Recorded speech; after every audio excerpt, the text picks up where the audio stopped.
పూర్వీకుల త్యాగాలను భూమిపై ఉత్పత్తి తీయాలి, భూమిపై ఉత్పత్తి తీయాలి, భూమిపై ఉత్పత్తి తీయాలి. జాతకాల యాజమాన్యం రాజీనామా చేసి పోవాలి, జాతకాల యాజమాన్యం రాజీనామా చేసి పోవాలి, జాతకాల యాజమాన్యం రాజీనామా చేసి పోవాలి. ఈ పదం మాట్లాడడానికి కూడా చాలా మంది మొహం పడతా ఉన్నారు. ఇంకా నాయకులు కూడా ఏం చేస్తారండి? చేస్తారు మళ్ళీ ఏమన్నా ఎన్నో సీట్లో కూర్చోబెట్టింది కంపెనీ నడపమని. కంపెనీ పూర్తిగా నడపడం ద్వారా ప్రజలకు ఉపయోగపడాలని, దేశానికి ఉపయోగపడాలని, ఇందులో పనిచేసేటువంటి మళ్ళీ కూలీల్ని జాగ్రత్తగా చూసుకోవాలని. విశాఖపట్నం స్టీల్ ప్లాంట్ ఉత్పత్తి అవడం మూలంగా బ్లాక్ మార్కెట్ లో స్టీల్ 10,000 రూపాయలు అమ్ముతూ ఉన్నారు. 10,000 రూపాయలు బ్లాక్ మార్కెట్ లో అమ్ముకోవడం కోసం ఉపయోగపడడం కోసం ఉత్పత్తి తగ్గించుకున్నామని అడుగుతా ఉన్నారు ఈ సీఎం. దీనికి సహకరిస్తున్న ప్రభుత్వం. మన దౌర్భాగ్యం ఏంటంటే ఏం మాట్లాడిన వాక్యాలు బయటకు వస్తాయి, పూర్వం బయటకు వస్తాయి. ఇది మార్చుకోకపోతే మన పార్టీకి మన ఈ కులాలని పార్టీలు పక్కన పెట్టకపోతే తిండి పెట్టే తల్లి వాడు ఏ కులమైనా, ఏ ప్రాంతమైనా, ఏ భాష అయినా చిన్నోడ పెద్దలతో సంబంధం లేకుండా తిండి పెడుతుంది ఈ కంపెనీ. మనకి ఈ తిండి పెట్టే కంపెనీని ఆ విధంగానే చూడాలి. గురుమోసే జెండా కమ్యూనిస్ట్ పార్టీనా, జనసేన, తెలుగుదేశం, బీజేపీయా, వైసీపీయా, ఇంకో జెండా ఏదైనా పక్కన పెట్టండి. ఈ జెండాలన్నీ కూడా ఏదైనా ఆ జెండా మోసేదాని కోసం ఇచ్చే బైకు, ఆ బైక్ లో పోసే డీజిల్, కార్లో పోసే డీజిల్, బైక్ లో పోసే పెట్రోల్ ఈ కంపెనీలో మనం మర్చిపోకూడదు మిత్రులారా.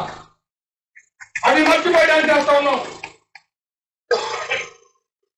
కడప మ్యాంగనీస్ మైను, చిప్రిపల్ శాండ్ మైను, చింతాడు క్వార్టర్ మైను రెన్యూవల్ చేయలేదని చెప్పేసి విజయవాడ కలెక్టర్కి వెళ్దామంటే 3 నెలలు పట్టింది నాకు ధర్నా చేయడానికి. ఒక ఆయన అంటాడు ఎవరు మీద కొట్టేస్తాడట, రమ్మాడు కొట్టేస్తా మనం కొట్టలేమా? ధర్నా చేస్తే కొట్టేస్తారా? పోలీసులు కాదండి, బాధ్యతకి కొట్టేస్తారట. చివరికి విజయవాడ ధర్నా పోయాం, ధర్నా చేశాం. ఎవరు వచ్చారో, ఎవరు తప్పుకున్నారో, ఎవరు జాగ్రత్తలో మీకు తెలుసు. మాటలు కాదు కావాల్సిన చేతలు. ఎవరికి భయపడాలి? పొలాల నిర్వాసితులు వాళ్ళకి భయపడదాం. 30 మంది ప్రాణత్యాగాలు వాళ్ళకి భయపడదాం. ఈ కంపెనీ తిండి పెట్టింది దీనికోసం భయపడదాం. పిఎండి కోసం, రాజకీయ కోసం భయపడడం అవసరం మనకు లేదని చెప్పేసి నేను తెలియజేస్తాను మిత్రులారా. మన జన్మించిన తల్లిదండ్రులు భయపడదాం. ఈ సీఎండి ఇవాళ ఉంటాడు, రేపు పోతాడు. 12వ తారీఖున సిఐటి ఆఫీస్ లో పార్టీ కమిటీ సమావేశం జరిగింది. 13వ తారీఖు పొద్దున ప్రెస్ మీట్ పెట్టారు. ఇందాక అడుగుతా ఉన్నాడు, ప్రెస్ మీట్ లో మాట్లాడినాడు ఒక ఆయన. ప్రెస్ మీట్ అక్కడ అవుతా ఉంటే నేను కేఎస్ఎన్ ఫోన్ చేశా. ప్రెస్ మీట్ వీళ్ళకి ఒకటి చాలండి, అందరూ బాగుంటుందా. నేను బాగా ప్లాంట్ లో ఉన్నా, కేఎస్ఎన్ ఫోన్ చేసి టెండర్ చేస్తున్నా పదాన్న. ప్లాంట్ ఉత్పత్తి చేస్తాడో తీడ పక్కన పెడదాం. 3 పదాలు అడుగుతాడు, పక్కన పెడదాం, ప్రభుత్వం అడుగుదాం. కానీ కార్మిక హక్కులు టచ్ చేసేటప్పుడు ఆదివారం కూడా మీటింగ్ పెట్టి కోర్టు రూమ్ లో ఎంచారు ఎందుకు చేస్తా, ఈ కరెంట్ బిల్లు 8 రూపాయలు చేస్తా, ఈ బోనస్ తీసేస్తా, సెస్ కట్ చేస్తా. అమ్మ ముగ్గురు సొమ్మని ఎవరిస్తాడు మీకు అధికారాలు? నిర్ణయాలు చేస్తా. నిర్ణయాలు చేసే సీఎంని ఎందుకు చేసేవాడికి పరిస్థితి ఈ రోజు కూడా జరగలేదు. ఈ రోజుకి ఓ రోజు జరగవచ్చిందన్నాడు, 2వ రోజు చేస్తాను అడిగాడు వెళ్దామని. వెళ్దామంటే ఏం చెప్పాడు? వస్తాడు సారు, రైలు చూస్తాడా, మన చూస్తాడు ట్రైన్ లేదాడు. ఎందుకన్నాడు అంటే మన చూస్తే జనం పెరిగిపోద్దా? 3 రోజులు ఛాన్స్ కనిపించాడు. ఇప్పుడు జనం చెప్తా ఉన్నాడు, ఎవరిచ్చావు నీకు స్టేట్మెంట్ మీకైనా పేపర్లో అడుగుతున్నాడు.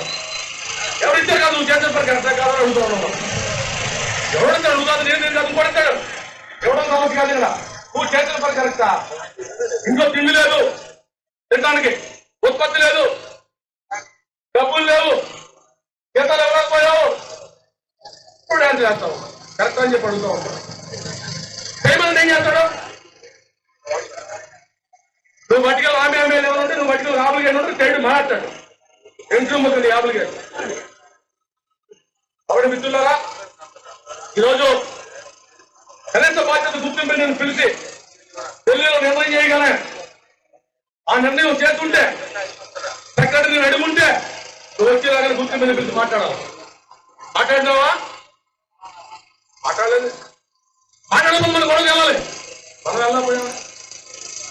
నా హక్కులు ఎలా నెక్కేస్తావు? ఎన్నో సంవత్సరాలు కష్టపడి సాధించుకుని హక్కుల్ని తొక్కేస్తానంటే ఎవరు చెప్పాలి కదా, ఎట్లా ఒప్పుకుంటాం? నిన్న కాదు మొన్న మధ్యాహ్నం అధికారుల సంఘం వెళ్ళి దీవులు కలిశారట. దీవులు కలిసి 6 నెలల పాటు డ్రగ్స్ నేను వాయిదా చేస్తాను అని చెప్పాడు. వాళ్ళకి మధ్యాహ్నం 2 గంటలు చెప్పాడంటే 5 గంటలు సబ్సిడీ వచ్చిందండి బయటికి కట్ చేస్తూ. ఇది కూడా డ్రామా మాత్రమే. కేసులో ఇది కూడా డ్రామా మాత్రమే. కోర్టు లెవెల్లో ధర్మాపుడానికి కట్ చేసిన తర్వాత నేను కట్ చేసే ముందు కూడా పెడదామన్నాను. ఇప్పటికే వాడు మార్పుడే పనులు కూడా అయిపోయింది. ఏం చేసేది కాబట్టి వాళ్ళు చెప్తా ఉన్నారు. అది కాదు నేను చెప్తాను. ఫ్యాక్టరీ అంత 12% ఫ్యాక్టరీ కట్టి ఓకే అవసరమైతే ఇక్కడ ఉన్న కేఎస్ఎన్ బాలరమణ ఇంకా సర్వీస్ ఉన్న కోళ్ళు అయోధ్యతో పాటు 10 మంది చట్టం చేసి ఇచ్చేస్తారు. రేపటి కంపెనీ కాపాడబడతా 10 నెలల పాటు 10 నెలల పాటు 10 మంది చేసి ఇచ్చేస్తారు. నీకు కంపెనీ కాపాడబడతా. నీ షో మాస్టర్ పార్టీ ఏంటంటే 5లో 5 ఉన్నారని కోర్టు స్థాయి అధికారులు ఈ 5ని కలిసి 12% ట్యాక్స్ పై చేసి వచ్చే డబ్బులు తెలుసంటే 90,000 అండి. దీని ముందు పెట్టి ఈ 90,000 ముందు పెట్టి వీళ్ళ కట్ చేసేది ఒక రోజు ఒక ట్రిప్ ఢిల్లీకి పోతే ఖర్చు పెడతాం. మేము 4 రోజుల పాటు 12% కట్ చేసుకున్నాం అని చెప్పేసి అది చేస్తా ఉన్నారు. ఇది సరైనది కాదు. లేకపోతే 4,100 మంది ఉన్న గైడ్లకి 6% కటింగ్ కి అవకాశం ఇచ్చామని చెప్పి చెప్తా ఉన్నాడు. అదంతా అంటే 1,25,00,000 నెలకి. అంటే ఈ 1,25,00,000తో 1,25,00,000 90,000 అనుకోండి. 1,25,90,000తో సమస్య పరిచయం అయిపోతుందని అడుగుతా ఉన్నా. అదే ఉత్పత్తి తీయడం నీకు చేతలు అయితే ప్రొడక్షన్ చాలా ఉండడం నీకు చేతలు అయితే ఈ కంపెనీ డైరెక్ట్ ఆపరేషన్ లేదు. ఎందుకు లేడు అనేది నిర్ణయం చేయాలి. బాధ్యత ప్రభుత్వం మీద ఉంది. ప్రభుత్వం ఎందుకు నిద్రపోతా ఉంది? స్కిల్ మంత్రిత్వ శాఖ ఎందుకు నిద్రపోతా ఉంది? ఒక డైరెక్టర్ ఎందుకు తేడా పోతా ఉంది? 7 మీటర్లు గోడ కట్టండి ఈ కంపెనీకి. కొత్తగా 7 మీటర్లు గోడ కూడా కట్టలేదు. మనం ఒక డైరెక్టర్ పాయింట్ తెచ్చి పెట్టారండి. ఎందుకు పెట్టారంటే ఖాళీ బంగ్లా కారు జపం మీటింగ్ హోదా బోర్డు ఆయనకి డైరెక్ట్ ఆపరేషన్ ఇన్ఛార్జ్ ఇచ్చారు. డైరెక్ట్ ఆపరేషన్ ఏం చేస్తాడండి? ఎవరికి సంబంధం లేదు. ఇది పోయి మన 40 సంవత్సరాలు నాకు తెలిసిన దగ్గర నుంచి డైరెక్ట్ కమర్షియల్ ఆధ్వర్యంలోనే అమ్మకాలు జరుగుతాయి, కొనుగోళ్లు జరుగుతాయి. రా మెటీరియల్స్ కొంటాడు డైరెక్ట్ కమర్షియల్, సేమ్ టైము అదే డైరెక్ట్ కమర్షియల్ మన మార్కెటింగ్ అమ్ముతాడు. ఏం జరిగిందో తెలియదు. రాజ్యాంగ ఆయన నుంచి 40 సంవత్సరాల నుంచి డైరెక్ట్ కమర్షియల్ కొనుగోలు అనేదాన్ని రా మెటీరియల్ కొనుగోలు తీసేసి ఇదే పెద్ద డైరెక్ట్ పాయింట్ ఇచ్చారు. ఏం జరుగుతుంది? కుక్కు నాసి రకంతో కోలు తీసుకొచ్చి లోపల పోతా ఉన్నారు. మెట్లు చెడిపోతారు. దీనివల్ల 450 నుంచి 500 కేజీ కోకు వాడాల్సినటువంటి టన్ను స్టీల్కి ఇవాళ 540 కేజీలు వాడుతూ ఉన్నారు. 80 కేజీలు లెక్కేస్తే సంవత్సరానికి మొత్తం ప్రొడక్షన్ కి 1,700 కోట్ల రూపాయలు గంగలో వాడుతూ ఉన్నారు. నువ్వు ఇందా చెప్పుకున్నాయి 1,25,00,000, 1,10,00,000, 1,05,00,000, 100 కలిసి 50 కోట్లు, 30 కోట్లు, 60 కోట్లు సంవత్సరానికి ఒక కోకింగ్ కోలు నాసి రకం తీసుకురావడం మూలంగా కోక్ కన్జంప్షన్ పెరగడం మూలంగా 1,700 కోట్ల రూపాయలు నష్టపోతా ఉన్నారు. ఇవాళ రాష్ట్ర ప్రభుత్వాన్ని 6 నెలలు మానిటరింగ్ వాళ్ళు గవర్నమెంట్ గడుపుకుంటా ఉన్నాం. నువ్వు పూర్తి ఉత్పత్తి తీస్తే సిపిపి 1తో పాటు సిపిపి 2 కూడా నడిస్తే 2 కలిపి మన తాలూకా వేస్ట్ గ్యాస్ ఉపయోగించుకుంటే మనం మనకి ఒక మెగావాట్ కూడా పవర్ కొనాల్సిన అవసరం లేదు. మన పవర్ మనకు సరిపోతుంది. ఇది జరిగితే నెలకి 90,000 కోట్ల రూపాయలు కట్టే పవర్ బిల్లు మన జీతాలు 80,000 కోట్లు ఇంకా 10 కోట్ల మీద మీకు తెలియదా? దాని మీద మీరు కొనబెట్టాల్సింది ఎందుకు పెట్టడం లేదు? ఇది టెక్నాలజీ మేనేజ్మెంట్ చేయాల్సిన పనులు, ఇంకా ప్రభుత్వం చేయాల్సిన పనులు. ప్రభుత్వం చెప్తా ఉంది, టెక్నాలజీ డిసిప్లిన్ చెప్తా ఉంది. మంత్రి గారు వచ్చారు, చాలా సంతోషం. గతంలో పార్లమెంట్ లో ఇదే బీజేపీ ప్రభుత్వం అమ్ముతాం లేకపోతే మోస్తాం అని చెప్పినట్టు పెద్ద మనుషులు మారిన రాజకీయ పరిస్థితులు, వాళ్ళ రాజకీయ అనిశ్చితి, ఆంధ్ర రాష్ట్ర ఎంపీల మీద ఆధారపడి ఉండడం అన్ని దృష్టిలో పెట్టుకుని మంత్రి గారు మన ఇంటికే వచ్చి మన ఇల్లు చూసి చాలా బాగుంది, దీన్ని అభివృద్ధి చేయాలి, ఇది దేశ సంపద చెప్పదని చెప్పడానికి సంతోషం. అక్కడ అమలు చేయాలి కదా. 45 రోజులు సమయం అడిగారు. 45 రోజులు 42 రోజులు అయిపోయింది. ఆయన వచ్చే ముందు 3 ఉపన్యాసాలు 2 నిలిచాయి. ఇప్పుడు ఆయన వచ్చే ముందు ఉపన్యాసాలు అడుగుతున్నారు. దీనికి ఎవరు కారకులు? మనం త్యాగాలు చేయమంటా ఉంటాడు. త్యాగాలు చేయడం మన దగ్గర గోచి కూడా తప్ప. మనం 2012 జీతాలు తీసుకున్నాం, అధికారులు 2007 జీతాలు తీసుకుంటా ఉన్నారు. త్యాగాలు చేయమంటే మనమే 1 గంట ఎక్కువ పని చేస్తాం కంపెనీ కోసం. త్యాగాలు చేయమంటే మనల్ని కంపెనీ కోసం 100% ఉత్పత్తి చేస్తాం. అంతేగాని 2012 జీతాలు 2007 జీతాలు ఓట్లు తగ్గిస్తారంటే కబడతారని చెప్పేసి మనకు చెప్పాలి. ఏం తినాలా? కాబట్టి దీనికి సమాధానం లేదు వీళ్ళ దగ్గర. అయ్యా ప్రభుత్వ పెద్దలారా, కొద్దిమంది అంటా ఉన్నారు మా ప్రభుత్వాలు నడుస్తామని చెప్పేసి. ఇక్కడ పోరాట కమిటీ ఉద్దేశం కానీ, పట్టుదల సిఐటి నా ఉద్దేశం కానీ ఏ ప్రభుత్వాన్ని ఎవరు చిన్నపట్టుదలుకోలేదు, ఎవరిని విమర్శించదలుచుకోలేదు. పాకిస్తాన్లో ఉన్న ప్రభుత్వానికి గతంలో వైసీపీ ప్రభుత్వం ముఖ్యమంత్రికి అడ్రస్ చేసి 11 సార్లు జీఎంఐ శుక్రవారం గారు గవర్నమెంట్ రిజర్వ్ చేయమని చెప్పింది. చేయలేదు. మూల్యం చెల్లించారు. ఈ ప్రభుత్వం పలాసీలు రాగంతో చేశారు కాబట్టి తెలియజేద్దాం. తప్పు కాదు. అయితే చాలా మంది అంటా ఉన్నారు ఇంకా మీరు గజమాలు వేయలేదు, ఈ చేయలేదు, మీరు చేసే వచ్చేసి వాట్సాప్లు పెడతా ఉన్నారు.